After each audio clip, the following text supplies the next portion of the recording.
नमस्कार दोस्तों, स्वागत है आपका मेरे यूट्यूब चैनल इथिका टॉक्स पे। आज हम बात करेंगे इमरजेंसी फ़ंड को ज़ीरो से कैसे बनाएं। ये एक बहुत ज़्यादा ज़रूरी टॉपिक है जो हर मिडिल क्लास फैमिली को जानना ज़रूरी है, क्योंकि हम कभी भी अपना जो इमरजेंसी फ़ंड है कभी भी जो सेव करने की नहीं सोच पाते। हमेशा हम सोचते हैं कि कैसे शुरुआत करें, इतने खर्चे हैं ऑलरेडी, इन खर्चों से कैसे हम काट के इमरजेंसी के लिए जमा करें। तो ये एक माइंडसेट का खेल होता है इमरजेंसी फंड को जोड़ने का। हमेशा इमरजेंसी फंड आप जीरो से शुरू कर सकते हैं। 10 रुपये, 100 रुपये, 50 रुपये, जो भी आपके पास है। आप बस एक अकाउंट बनाइए और उस अकाउंट में वो पैसा डालते जाइए। ये एक मिथ होता है कि आप इसको कभी नहीं जमा कर सकते। आप शुरुआत करके देखिए, कंसिस्टेंट रहिए, आपको रिजल्ट अपने आप दिखना शुरू हो जाएगा। क्यों ज़रूरी है ये आपको बताने की ज़रूरत नहीं है। हमारे जो फ्यूचर स्ट्रेस होते हैं कभी भी फाइनेंशियल क्राइसिस को लेके, जैसे कभी इमरजेंसी आ गई, हेल्थ इमरजेंसी बोल सकते हैं, या कभी कोई आपका कार ब्रेकडाउन हो गया टाइप, कुछ भी। तो ऐसे टाइम पे जब हमारे पास एक इमरजेंसी फंड लमसम के तौर पे रहता है, तो हमें एक खुद महसूस होता है कि नहीं, हम ये एक चीज़ कर सकते हैं, हम डरते नहीं उस चीज़ से। तो इसकी जो शुरुआत है हम जीरो से कैसे कर सकते हैं, इसी पे आज ये मेरा टॉपिक रहेगा। तो चलिए इसकी शुरुआत करते हैं। हमारा जो नेक्स्ट स्लाइड है इसमें, वो है इमरजेंसी फंड होता क्या है। तो इमरजेंसी फंड, कभी भी आप इसको इस तरह से लीजिए कि आपका कुछ भी जो लाइफ है अपना बर्थ अनसर्टेन टाइप की चीज़ होती है। इसमें कभी भी मेडिकल इमरजेंसीज हो सकती है, आप कभी जॉब लॉस हो सकता है, आपने कोरोना के टाइम पे देखा था। आप अपने घर पे रहते हैं, उसमें रिपेयर का कोई काम आ सकता है। कार आप चलाते हैं, कभी भी वो ब्रेकडाउन, आपका टायर फट गया या आपका हेडलाइट टूट गई, तो इन सब चीज़ों में आपको एक अलग से, अगर आपके पास एक इमरजेंसी फंड है, तो आपको दोबारा सोचना नहीं पड़ेगा कि चलो ठीक है ये कैसे रिपेयर होगा। एक इसको आप फाइनेंशियल एयरबैग की तरह कंसिडर कर सकते हैं। इसका होना बहुत ज़रूरी है, मतलब इसकी ज़रूरत हमें हमेशा नहीं पड़ेगी, लेकिन इसका होना बहुत ज़रूरी है। अगर ये आपके जेब में है, तो आपका जो फाइनेंशियल सिक्योरिटी है वो सेफ़ है। आप फाइनेंशियल स्ट्रेस से हमेशा दूर रहेंगे। हमें क्यों ज़रूरत पड़ती है इमरजेंसी फंड की? इसका सिंपल सा एक रीज़न मैंने आपको बताया कि लाइफ बहुत अनप्रेडिक्टेबल होती है। कभी भी हमें किसी भी चीज़ की, पैसों पैसों के मामले में खासकर, कभी भी ये चीज़ हमें ज़रूरत पड़ सकती है। आपका कुछ भी हो सकता है, जैसे मेडिकल इमरजेंसी हो गई, आपका पापा, मम्मी, फादर्स, पेरेंट्स की तबीयत ख़राब हो गई, तो आपको हॉस्पिटल में अगर उनको एडमिट करना पड़ा और आपके पास हेल्थ इंश्योरेंस नहीं है, तो आप कैसा करेंगे उसको? तो ये उस टाइम पे यही जो आपका फंड है, इमरजेंसी फंड, ये काम आता है। नॉर्मली लोग क्या करते हैं, इमरजेंसी फंड ना ही बनाते नहीं हैं, लेकिन उसके बाद भी क्रेडिट कार्ड का बिल उनका देखिएगा आप, लाखों के ऊपर का रहता है। पर्सनल लोन ले लेते हैं कभी कभार कि आज कोई इमरजेंसी आ गई है, उसके लिए हमारे पास पैसे नहीं है, तो पर्सनल लोन ले लो। किसी दोस्त यार से उधार ले लेते हैं। जैसे मेरा एक एग्जांपल बताऊँ, मेरे एक फ्रेंड है, वो कभी भी, हमेशा उसकी लाइफ लोन पे चलती है। आप 5,000, 10,000 वो हमेशा अपने दोस्तों से ले लेता है और बोलता है मैं अगले महीने लौटा दूंगा। लेकिन उसका जो ये साइकिल है कभी ख़त्म नहीं होता। अगले महीने फिर वो किसी दूसरे फ्रेंड से ले लेता है और ये चीज़ चलती रहती है। तो इसलिए हमें जो शुरुआत करनी चाहिए अपनी फाइनेंशियल जर्नी की, वो एक इमरजेंसी फ़ंड से करनी चाहिए। आपके पास आपका इमरजेंसी फ़ंड ज़रूर होना चाहिए। तो कितना हमें सेव करना चाहिए अपने इमरजेंसी फ़ंड में, ये normally person to person depend करता है, लेकिन जो आपके फैक्ट्स कहते हैं, 3 से 6 महीने का जो आपका एसेंशियल एक्सपेंसेस होते हैं, वो उतना पैसा आपका इमरजेंसी फंड में होना चाहिए। एसेंशियल एक्सपेंसेस कैसे? जैसे आपका जो किराने का सामान हो गया, दूध हो गया, या कोई बिजली का बिल हो गया, घर का बिल हो गया, इन सब चीज़ों का एसेंशियल आप बोल सकते हैं। ये फ़ोन खरीदना और आपका ओटीटी रिचार्ज, ये सब आपका एसेंशियल में नहीं आता। तो ये सब चीज़ों का जो टोटल बिल होता है, उस टोटल बिल अमाउंट का आप टोटल बिल अमाउंट को आप समझ लीजिए, जैसे आपका 10,000 रुपये पर मंथ का एक्सपेंस आता है, एसेंशियल एक्सपेंस है, इस पूरे बिल को जोड़ के, किराना हो गया, दूध हो गया, या कोई बिल्स वगैरह हो गए, तो उसका जो 3 महीने का आएगा कितना 30,000, 6 महीने का 60,000। इस हिसाब से इतना अमाउंट आपके अकाउंट में होना चाहिए।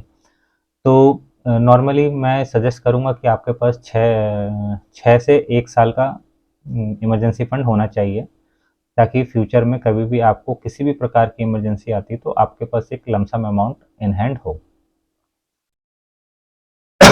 इसके बाद कैसे हम इसको शून्य से शुरू कर सकते हैं। नॉर्मली हम सब सोचते हैं कि नहीं, ज़ीरो से कैसे शुरुआत करें, 50 रुपये 100 रुपये से क्या ही फ़र्क पड़ता है। लेकिन आप छोटा शुरुआत करिए, 50 रुपये पर डे, 100 रुपये पर डे, या वीकली आप इसको एक SIP के तौर पे कर लीजिए कि 1000 रुपये मुझे पर वीक इसको सेव करना ही है। एक लॉन्ग टर्म में आप इसको देखिएगा, अगर आप कंसिस्टेंट रहेंगे तो लॉन्ग टर्म में देखिएगा आपके पास बहुत ही जल्दी इमरजेंसी फंड आपका सेव हो जाएगा, आपको पता भी नहीं चलेगा ये चीज़ का। जैसे जैसे आपका इनकम ग्रो होता जाएगा साल दर साल, तो आप उस चीज़ को और इंक्रीज़ करते जा सकते हैं। तो कम से कम आप 6 महीने का इमरजेंसी फंड शुरुआत कर सकते हैं, 50, 100 रुपये, 1000 रुपये, जितना भी आपका सामर्थ्य है उससे आप कर सकते हैं। इमरजेंसी फंड कहाँ रखना चाहिए, बहुत बड़े एक ज़रूरी फैक्ट है। इमरजेंसी फंड लोग बाग नॉर्मली क्या करते हैं, स्टॉक मार्केट में डाल देते हैं, म्यूचुअल फंड में डाल देते हैं, पर ये कभी नहीं करें। इन सब चीज़ों में पैसा डालने से क्या होता है, ये रिस्की एसेट होते हैं। कभी भी आपको फंड की ज़रूरत होगी और उस टाइम पे मार्केट अगर डाउन चल रहा होगा तो कभी भी आपको पैसा उतना नहीं मिलेगा जितना आपने सेव किया है। हमेशा जो आपका इमरजेंसी फंड है वो आप हाई इंटरेस्ट सेविंग अकाउंट हो गया, लिक्विड म्यूचुअल फंड हो गया, या शॉर्ट टर्म के फिक्स डिपॉजिट हो गए, इनमें ही सेव करिए। Stock market, crypto, real estate और रिस्की एसेट से हमेशा दूर रखिए, ताकि कभी भी ज़रूरत आने पे आप इमरजेंसी फंड को निकाल सकें।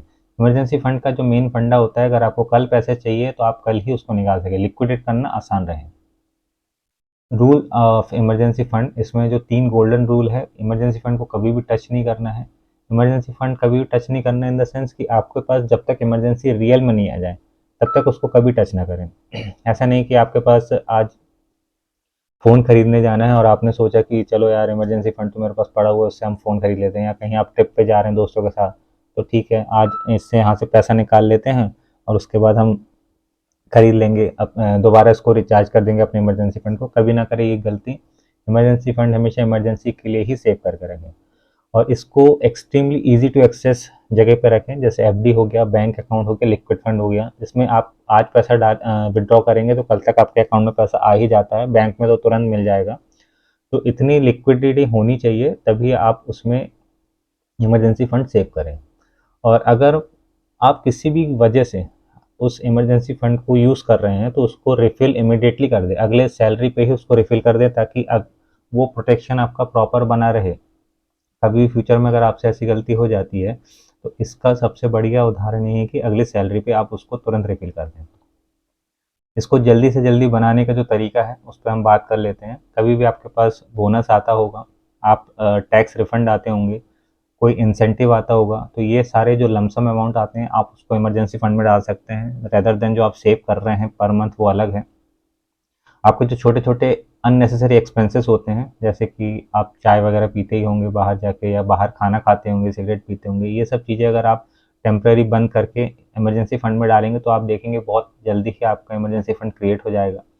कुछ अनयूज्ड आइटम जो आपके घर पे पड़े हैं या जो आपके पास रखा हुआ है, उसको आप चाहे तो सेल कर सकते हैं, जो आप कभी भी यूज़ नहीं करते हैं अब। और इसमें जो सबसे बेस्ट तरीका मैं आपको बताऊंगा कि अगर किसी आप लिक्विड फंड में SIP किए हुए हैं तो उसको ग्रेजुअली इंक्रीज़ करते रहिए। हर 6 महीने में या 1 साल में, जैसे जैसे आपकी सैलरी इंक्रीज़ होती है, जो आप आज सेक्रीफाइस करेंगे वो हमेशा आपको आने वाले समय में एक मैसिव सिक्योरिटी मतलब देगा। आप इसमें एकदम निश्चिंत रहिएगा। आपको आने वाले समय में ये चीज़ सोच के अच्छा लगेगा कि आपके पास इतना पैसा रखा हुआ है। इसमें जो कॉमन मिस्टेक है जो आपको अवॉइड करना है, आप अपना इमरजेंसी फंड जो नॉर्मल आपका सेविंग अकाउंट है उसमें आप मिक्स कर देते हैं। ये कभी ना करें, इससे आपको कभी पता नहीं चलेगा कि आपने जो अमाउंट यूज़ किया है वो इमरजेंसी फंड से कर लिया है कि जो आपके सेविंग थी उसमें से कर लिया है। तो इन दोनों का जो अकाउंट है वो दोनों सेपरेट रखें।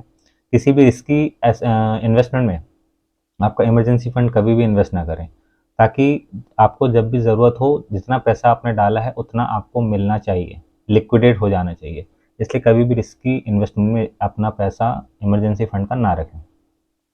और ये कभी भी सोचते हुए ना रहें कि एक सही समय आएगा तब मैं ये शुरुआत करूँगा। सही समय कभी नहीं आता है। आप हमेशा अपना इन्वेस्टमेंट आज नहीं कल से शुरुआत कर सकते हैं, पर परसों से नहीं। आपको जो भी एक्शन लेना है आज या कल में लेना है। और ये बिल्कुल ना सोचें कि स्मॉल अमाउंट से क्या होगा। आप 50-100 रुपये पर डे अगर आप चाहें तो सेव करके देखिएगा, आपको पता चल जाएगा कि आप 1 साल में कितना जमा कर लिए। लोगों के इमरजेंसी फंड 1-1 साल में बन जाते हैं, बशर्ते वो कंसिस्टेंट रहेंगे। जो आपका इमरजेंसी फंड जो होता है आपका फाइनेंशियल सेफ्टी का एक बेस होता है। जैसे आप घर बनाते हैं तो उसका एक बेस जो बनाता है शुरुआत में, वो इमरजेंसी फंड से शुरुआत होता है। तो अगर आप फाइनेंशियली फ्री होना चाहते हैं, एक फाइनेंशियल सेफ्टी लाइफ चाहते हैं फ्यूचर में, तो इमरजेंसी फंड आपका एक नींव की तरह काम करता है। आप आज शुरुआत करें और छोटे से शुरुआत करें पर कंसिस्टेंट रहें। 100 रुपये से शुरुआत करें, पर आप आने वाले समय में आप इसका रिजल्ट ज़रूर देखेंगे अगर आप कंसिस्टेंट रहेंगे तो। और इसी तरह के और वीडियो अगर आपको पसंद है या आप देखना चाहते हैं तो प्लीज़ मेरा चैनल को लाइक करें, सब्सक्राइब करें और दोस्तों तक शेयर करें इस चैनल को, इस वीडियो को, ताकि वो भी जान सके और फाइनेंशियल फ्रीडम होने के बेनिफिट दूसरों को भी बता सके। Thank you.